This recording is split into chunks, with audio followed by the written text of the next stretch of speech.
One evening, all of the information that I had collected for years all came together one instant in time and revealed a truth to me that absolutely blew me away.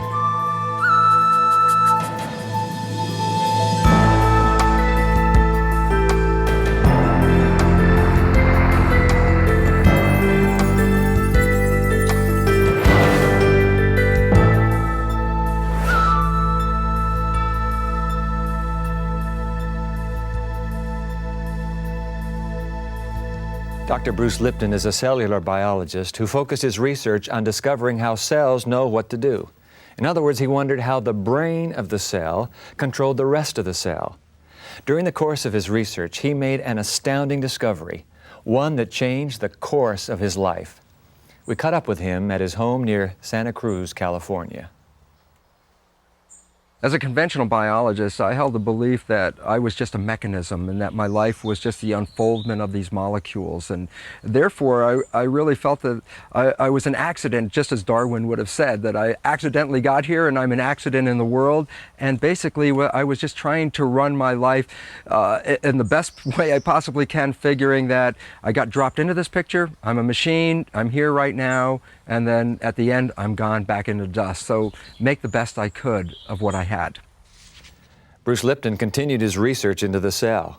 Like most biologists, he accepted the notion that genes control the behavior of a cell, that genes function as the cell's brain. But the results of his research varied so greatly from conventional scientific theory, he began to look for a different mechanism, a mechanism other than genes that controlled the cell. And about 1985, after about 10 years of seeking alternative mechanisms, one evening all of the information that I had collected for years all came together one instant in time and revealed a truth to me that absolutely blew me away. On the island of Grenada, where he lived at the time, Dr. Lipton sat up late one night reviewing his research. Around 2 a.m., all of the information he had gathered gelled into a startling revelation. The exciting part was just before this revelation came, I was working on the understanding of the mechanisms that actually control biology. And I found that by then I already knew that the control was in the skin of the cell, called the cell membrane, which is the equivalent of our skin, in fact. And that I was understanding the mechanism, so I had described the structure and function of the cell membrane and had come down to three different points, bullets about the understanding. And these points were: the cell membrane is a liquid crystal, the cell membrane is a semiconductor, and the cell membrane possesses gates and channels. So I write these down, sit back, and then read this and say, the membrane is a liquid crystal semiconductor with gates and channels. And all of a sudden, my whole life changed, because I said, I've heard this phrase before, but it's not a biological phrase. And I tried to recall, where did I hear this? And there on the left side of my desk was my first computer. And sitting right next to it was a book from Radio Shack, a simpleton book on understanding how my computer worked. And I opened up the book, and on page 3 in the introduction of this book is a description of a computer chip. A crystal semiconductor with gates and channels. And all of a sudden, it just hit me. I said, the cell membrane is a computer chip. And the cell nucleus, where the genes are, is a hard drive where the genes were programs. And all of a sudden, it became perfectly clear that the environment was typing on the keyboard, which is the surface of the cell, drawing up programs from the genes to match the environmental signals. So as I perceive the environment, I select genes that will adjust my physiology and my body to meet that perception. The significance? What I believe is what I become. When Bruce Lipton realized the source of control over his cells came from outside his body instead of inside, it changed his entire perspective of reality and gave him a new understanding of God. Before this revelation, so to speak, my concepts regarding God and spirit were pretty much like most scientists, and that is that there might be a God, there might be spirit, but it wasn't necessary to invoke them to understand life. So scientists don't necessarily deny there's a God, but really suggest that if there's a God, God's probably busy doing other things, and that life can be understood just by the molecules and the mechanism. But after this understanding, it really revealed that there was much more to me than this physical reality, that there was an energy, a spirit, or a God that was controlling this biology that I was experiencing.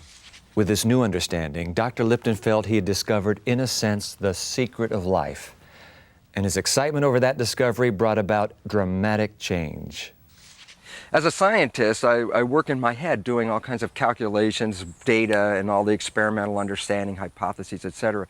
But by the moment this realization of the mechanism of what actually controls life, when that actually hit me, there was a complete and profound physiological change in my body that actually I went from my head into my heart.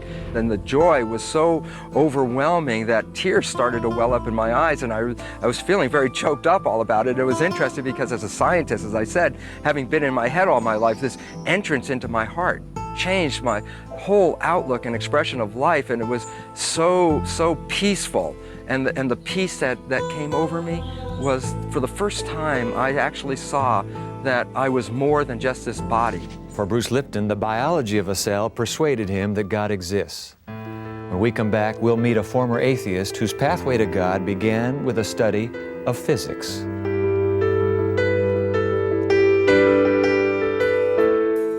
People who would talk to me about their religious dogma, I would just be so dismissive of.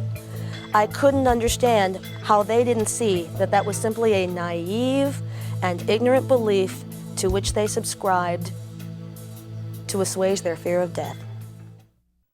We learned English. Your kids can too. Just watch Hello Channel.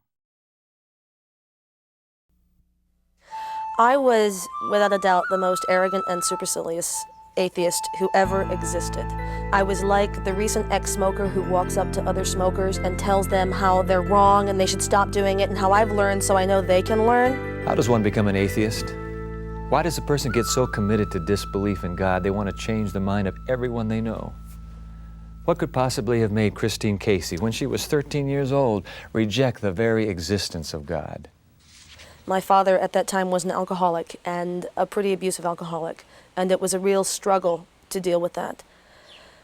I remember after a particularly harsh confrontation, I vividly remember turning to my mother with tears in my eyes and saying, "If a God exists that lets this kind of thing happen to people, that's not a God I'm willing to believe in."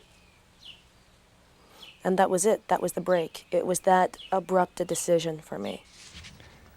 Her mother, a conservative Christian, was dismayed by Christine's decision. She hoped Christine would find peace and comfort through faith in God.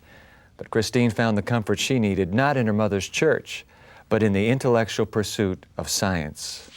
Science did not judge me.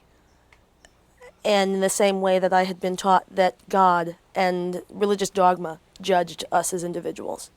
Science only judged the world as it saw it. And so there was sort of an intellectual egalitarianness to science and scientific study. And it was incredibly appealing to me. It was calming, it was non-confrontational, and it was about the world around us rather than the world inside us. In college, Christine took a physics major and delighted in challenging any religious person who happened to cross her path.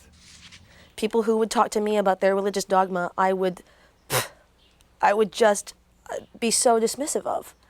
I couldn't understand how they didn't see that that was simply a naive and ignorant belief to which they subscribed to assuage their fear of death. Content in her scientific worldview, everything was fine for Christine until one day, in physics class, something happened. So I'm sitting in an undergrad physics class, and my professor is doing an example and showing us how basically rocket propulsion works and equal and opposite forces and etc. He's taken a red wagon and he has strapped a fire extinguisher to it, and he sits down and mounts the red wagon, and he's holding onto the handle and he's holding onto the nozzle of the fire extinguisher and hitting it, and of course that's making him fly, accelerate across the room. Basic propulsion, basic natural laws. And I remember asking him why. Well, why does this work? And he said, this is how it works. And I said, well, great, I get that this is how it works, and I understand how the math defines that. But why does it do that? Why does it consistently do that? And he said, Christine, science doesn't tell us why. Science just tells us how. I was stunned. So I spent several months in a great deal of confusion after this epiphany, until eventually I realized that whatever it is that we believe strongly in requires an element of faith. So in a lot of ways, I've actually moved away from science. In being able to make a decision to place my faith where I chose, science became relegated to a more natural and simple place in my life. And that was fine. That was good. It still has a beautiful value for me. When I look up at the stars at night and I think about the natural forces that define their movement and their relationship to each other, that's very awe-inspiring to me. And it's inspiring to me that we as human beings can understand a little of it. It is equally inspiring to me that those natural forces are in some way elements of God. They're elements of the whole universe that we can't yet define and that we can't yet understand, but that is out there for us to discover. Christine has come a long way, from an abusive childhood through atheism and finally to spirituality and God. Through it all, she has maintained her love for science. She also says that faith in something greater than herself helps her overcome fear, even the fear of abuse. We asked her how she sees God now in a world where pain is so prevalent. I reconcile the simultaneous existence of pain in the world and God really easily today. I think that as human beings, and especially in our Western culture, we're taught that pain is an awful thing to be avoided at all costs, and that comfort is the thing to be sought. But the truth is that pain is opportunity. Given that it's unavoidable, it's an incredible opportunity to learn and to grow and to become the very best of who we are. A very trivial example is me, my weight. I'm a big girl. And as a big girl in very thin society, there are certain kinds of things that I've had to deal with, like prejudice and, I go out riding my bike and obscenities getting yelled from pickup trucks and, things like that are incredibly hurtful in their way, but they've made me the kind of strong and more compassionate person that I am today. And I kind of like the person that I am. Science taught Christine Casey that she could choose her belief system. She chose to believe in God, and that enabled her to live a life without fear.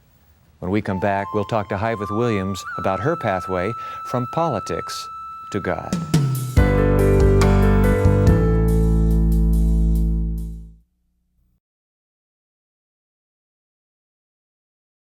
Hello. Hello. Hello. Hello. Hello.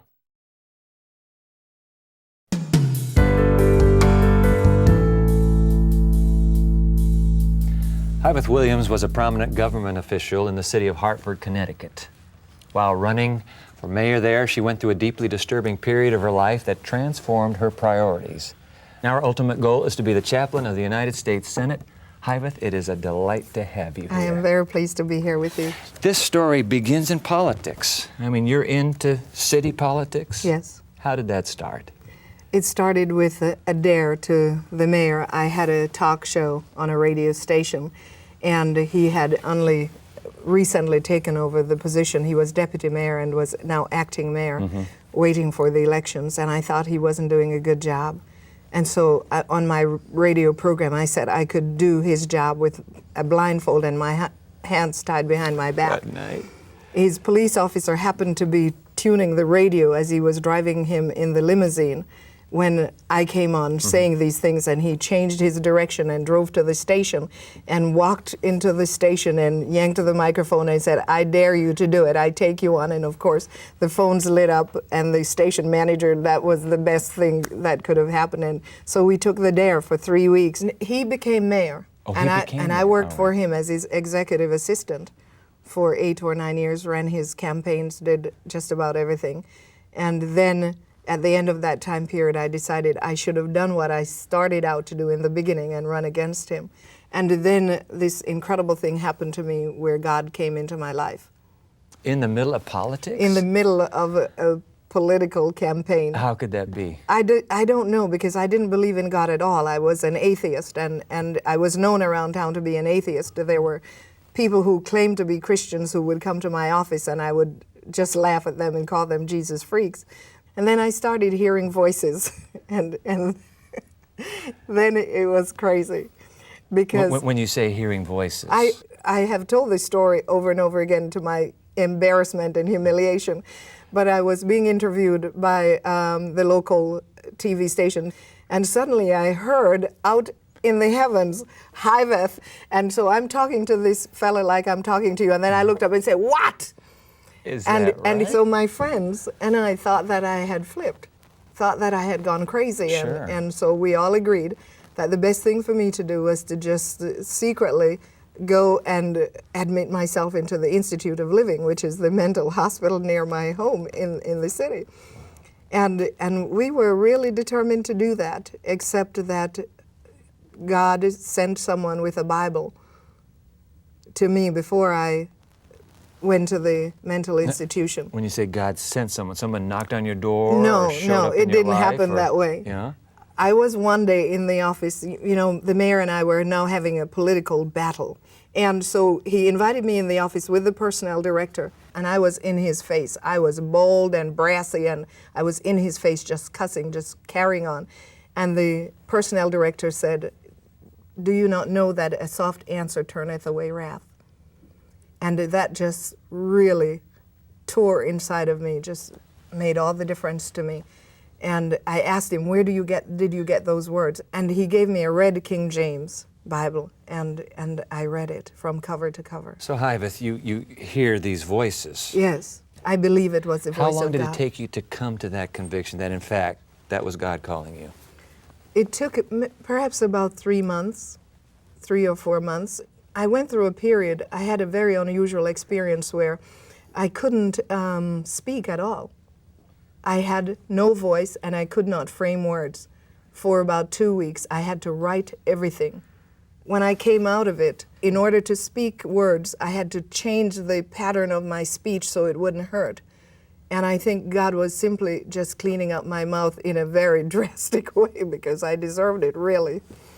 You go through a crisis, Yes. but it's not a personal encounter yet, really a deeply personal relationship yet. No, So no. how does that come into your life? One of the times, I'll give you one experience. One of the times I was laying in bed and I felt myself slipping away into a deep, deep subconscious, unconscious state. And I saw myself step outside of my body. And I know this is really eerie for some people, but this is what I experienced, and I need to tell the truth as to how I experienced it then. And most people say that when this happens, they see the light and, you know, their life Right, flashes in front of them. That didn't happen to me. No lights. No lights, no life flashing by in a panoramic scene, except a list of ice cream flavors. Can you believe this? Ice cream A flavors. list of ice cream flavors. That's all that I saw. And I started screaming, I haven't had pistachio. I haven't had mud pie. I want to live so I can eat these flavors. Have mercy. And so in the time of crying this out, I heard a voice. And I knew then it was not a normal human voice. I heard this voice say to me, "If you follow me, I will give you life everlasting." And I said, "Yes." And he said, "You will know that I spoke to you because from now on, wherever you go, you will find a rose." There has never been a place that I've been that I have not. Even in the deepest winter, I've been in Nebraska when everything is covered with snow, and I've found a flower. I was walking one day, I was really down in the dumps, and I went to the lake, Lake Michigan, and I was just walking on the beach. It was covered with snow. I was walking on the lake front. Everything was snow. The water was covered. And I'm trudging along and I'm just depressed and I'm saying, "God, what do you want with my life? Why do you do this to me? Why do you put me through these terrible things?" Some people don't even believe me that I'm telling the truth. And I'm walking along and right there on the beach, in the middle of the snow, is this rose.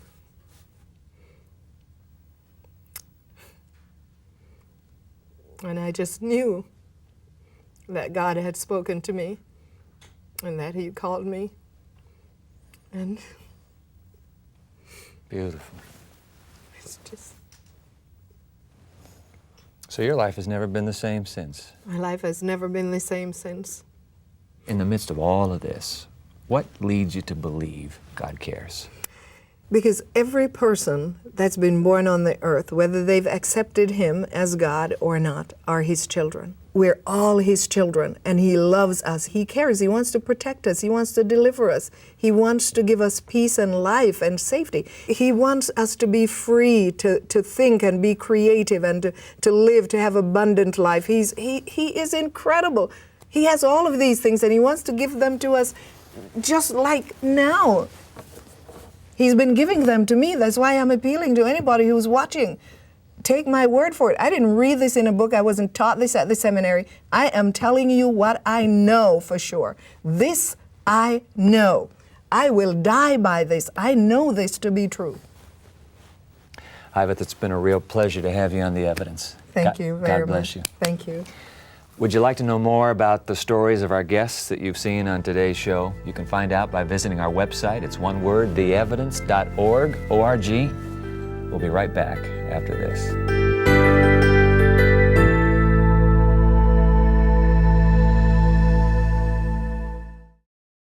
Learn English on your level, in your home, on your schedule.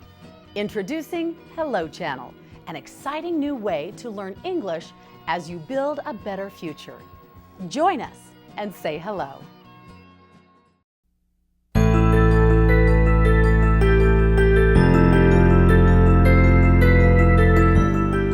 After listening to people talk about their journey toward faith, it's clear that we choose our belief system more than it chooses us. It's not just something that gets dumped on us. It's a conscious choice, a choice that we're responsible to make. People like Bruce Lipton, Christine Casey, and Beth Williams show us that what we choose to believe makes a difference in the way we live our lives. Believing that we're the products of blind, mechanistic forces will take us one way. Believing that we are the creation of a loving God will take us another. Believing that our destiny is confined to right here and right now, that we just have to run our lives as best we can, will take us one way. Believing that we have a destiny that transcends history will take us another. When it comes down to a choice between putting my faith in chance or putting my faith in God, the choice is clear.